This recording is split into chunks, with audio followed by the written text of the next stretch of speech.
మనోడు చేశారన్నాడు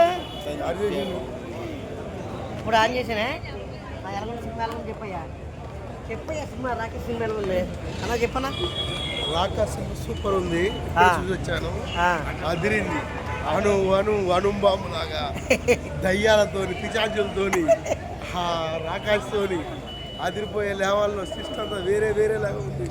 అందులో సినిమా థియేటర్లో ఉన్నంత సేపు భయం భయం భయం భయం అదిరిపోయింది సినిమా. మరి ఇప్పుడు ఇన్ని సినిమాలు వేరు, ఈ సినిమా వేరు. ఈ సినిమా కొత్త రకంగా చాలా అద్భుతంగా డైరెక్టర్ ఆర్టిస్టులు చాలా అద్భుతంగా చేసారు. అంతా ఓకే సినిమా బ్లాక్ బస్టర్. మరి ఈ సినిమా ప్రొడ్యూసర్ ఎవరు తెలుసా? కొన్నిదల నిహారిక మేడం. ఇద్దరున్నారు ఇంకొక ఆయన ఇద్దరు చాలా అద్భుతం. మరి గెటప్ సీన్ అన్న కామెడీ ఎలా ఉంది? అబ్బాబ్బా అదిరిపోయిందా బాబు. వెన్నెల కిషోర్ అయితే ఆ సినిమా మొత్తం ఒకటే సెట్ ఒకటే బ్యాండ్. వెన్నెల కిషోర్ది అద్భుతంగా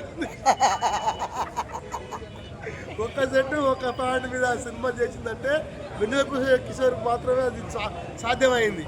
అది ఎవరికి కాదు ఒకటే డ్రెస్ గుర్తుపెట్టుకోండి. సీన్ అన్నయ్య మరి గెటప్ సీన్ అన్నయ్య నిజంగా మాత్రం రాకేష్ సినిమా మాత్రం చాలా బాగుందన్న.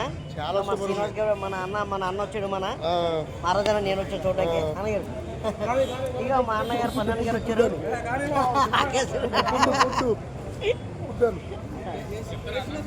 చెప్తా రాకేష్ సినిమా మాత్రం చూసానన్నా మామూలు లేదన్న. రాకేష్ సినిమా మాత్రం ఇంకా చెప్తాను కదన్న, కామెడీ అన్న, ఫుల్ ఎంటర్టైన్మెంట్ అన్న. ఇంకా గెటప్ సీన్ అని కామెడీ అయితే ఇంకా నవ్వుతూనే ఉండాలి, ఇంకా అలా నవ్వుతూనే ఉండాలి. మన ఏప్రిల్ 3ని మీ అభిమాన థియేటర్లో రిలీజ్ అవుతుంది. అందరూ కూడా థియేటర్కి వచ్చి